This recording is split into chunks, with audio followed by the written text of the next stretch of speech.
Euzubillahimineşşeytanirracim. Bismillahirrahmanirrahim.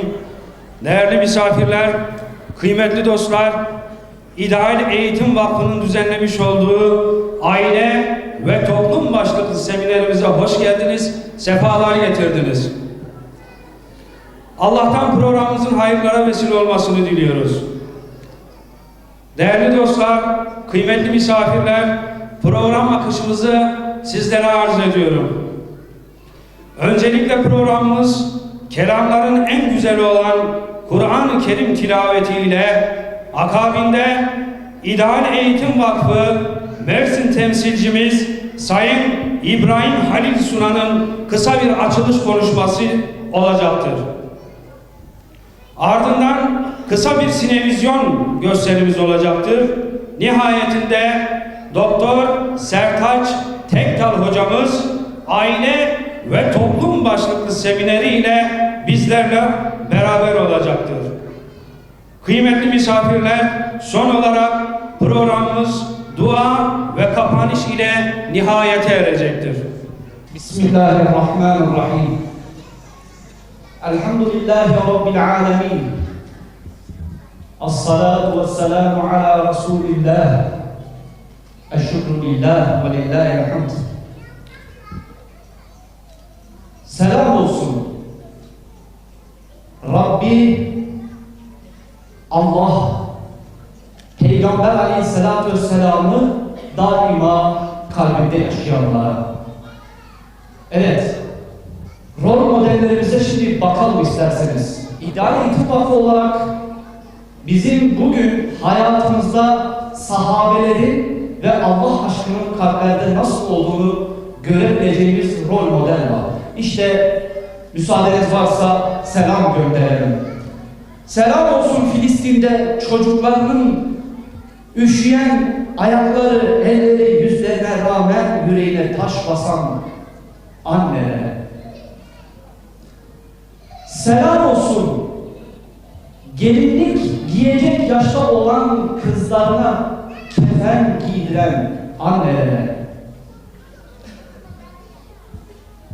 Selam olsun çocuklarını şehit aşkıyla büyütenlere. Selam olsun yiğit mücahitler yetiştiren babalara. Selam olsun sadece ve sadece dünyevi çıkarlar için çocuklarını yetiştirmeyenlere. Selam olsun çocuklarına ahiret bilinci aşılayanlara. Kur'an ve sünnet düsturuyla yetiştiren anne babalara selam olsun. İnşallah sizler onlardansınız. Esselamu aleyküm ve rahmetullahi ve berekatuhu.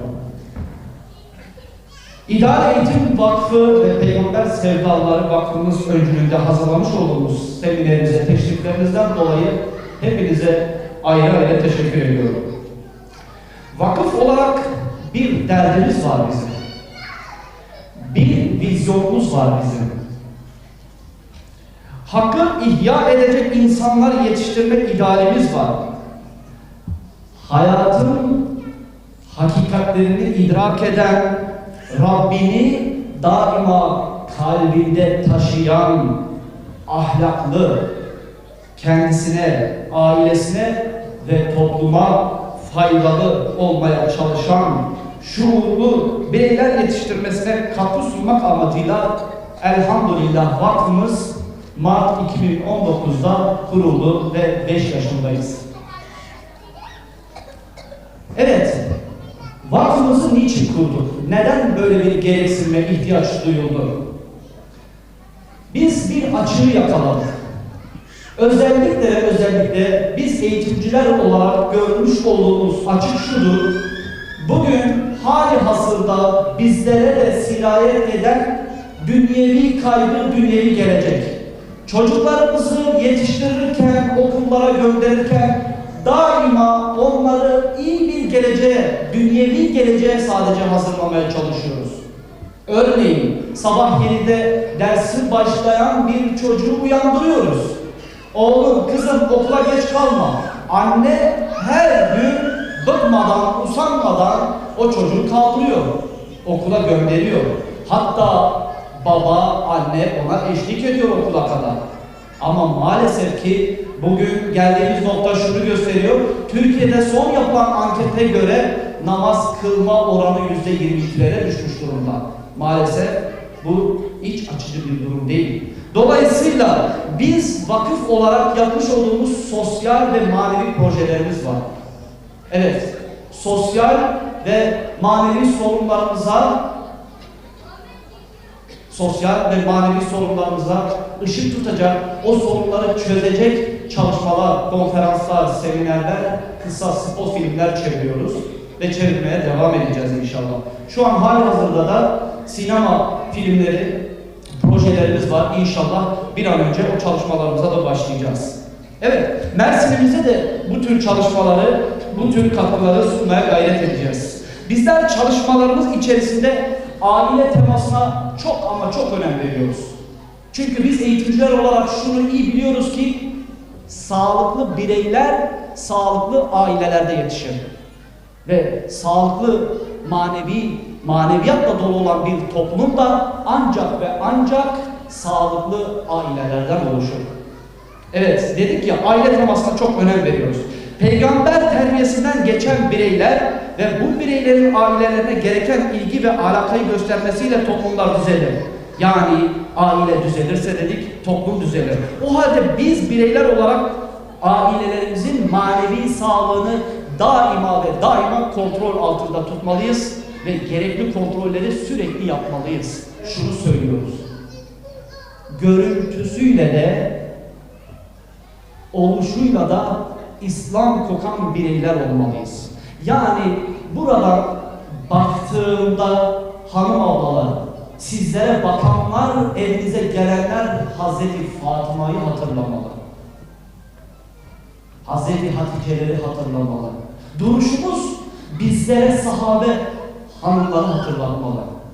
Değerli abiler, sizlere bakanlar, evlerinize gelen misafirler, konuşmanızda, ağırlamalarınızda, düsturunuzda Hazreti Ömerleri, Hazreti Ali'leri hatırlamalı.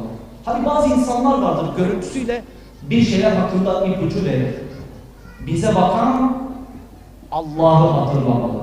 Bize bakan Allah'ı hatırlamalı. Dolayısıyla bizim eğitime bakış açımız şudur. Bize göre eğitim davranışlara müsbet yönde şekil verme eylemidir. Yüce Rabbimiz bizi yaratırken inni halikun beşerun min tin, ben yeryüzünde bir topraktan beşer yaratacağım diye buyurdu. Beşer henüz insani hususiyete ve özelliklere sahip olmamış olan varlık. Yani insanın sadece beden boyutu, sadece ceset boyutu ve beşerin, cesedin, bedenin gıdaya, suya ihtiyacı vardır. Ancak bu ihtiyaçlar, affedersiniz, aynen hayvanlarda da vardır. Onlar için de geçerlidir. Yüce Rabbimiz beşer olarak yarattığı bu varlığı, yani bizleri ruhundan üflemek suretiyle ve ahlak, erdem, fazilet, imanla donanarak insan olmasını istemiştir. Ve ona yönelik Allah-u Zülcelal bize imkanlar, bize lütuflar sunmuştur. Peygamberler göndermiş, kitaplar göndermiş ki beşer olan bu varlığın insan olma süreci layıkıyla ve hakkıyla gerçekleşsin. Çünkü insan yeryüzünün en değerli varlığı.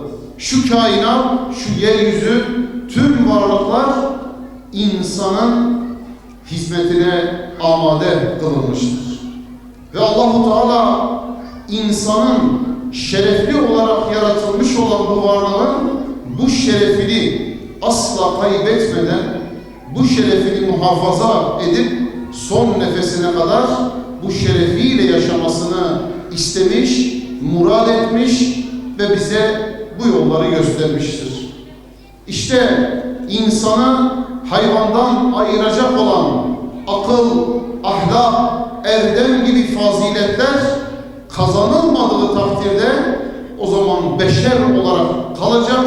Allah-u Teala gönderdiği peygamberlerle, gönderdiği kitaplarla insanın bu şerefini, bu şahsiyetini kazanmasını istemiş, murad etmiş ve birey olarak şahsiyet sahibi, ahlak ve erdem sahibi insanların oluşturacağı bir toplumla toplumsal bir huzur ve selamet murad etmiştir.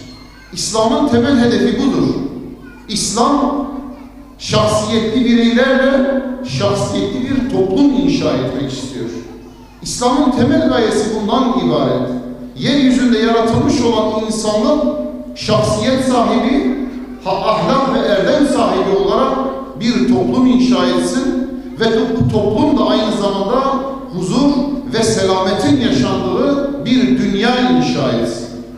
İşte şahsiyet sahibi insan ile fazilet ve erdem sahibi huzur ve selamet yurdu olacak bir toplum arasında işte aile diye ifade edeceğimiz bir yapı var, bir kurum var. Şahsiyetli bireyleri yetiştirecek olan iman, ahlak ve erdem sahibi bireyleri, fertleri, nesilleri yetiştirecek olan bir aile ve işte bu ailelerden de oluşacak bir toplum. Bakınız, yeryüzünde, dünyada kurulup öteki aleme giden herhangi bir yapı ve kurum yoktur. Bizim yaşadığımız şu dünya hayatında inşa ettiğimiz her türlü kurum, her türlü yapı bu dünyada kuruluyor ve son buluyor. Ölümle beraber nihayete eriyor. Fakat öyle bir yapı ve öyle bir kurum var ki bu sadece dünyayla sınırlı değildir.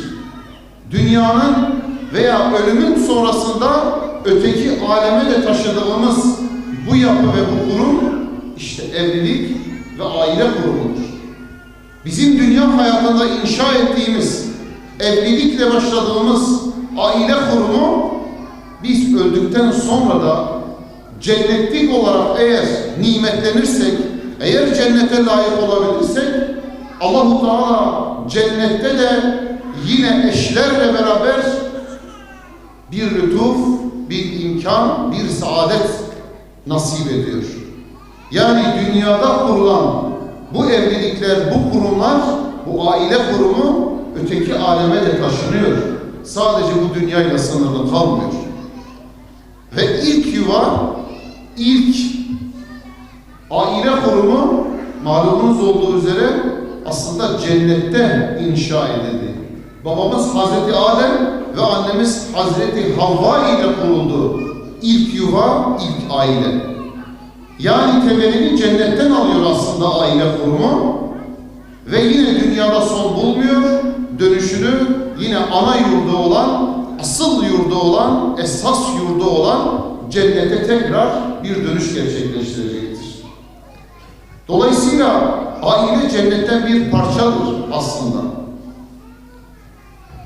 Ayet-i kerimeler Rabbimiz tarafından içinizden kendileriyle huzur bulacağınız eşler yaratıp aranızda sevgi ve merhamet var eden Allah'ın ayetleri olarak ifade ediliyor bu durum.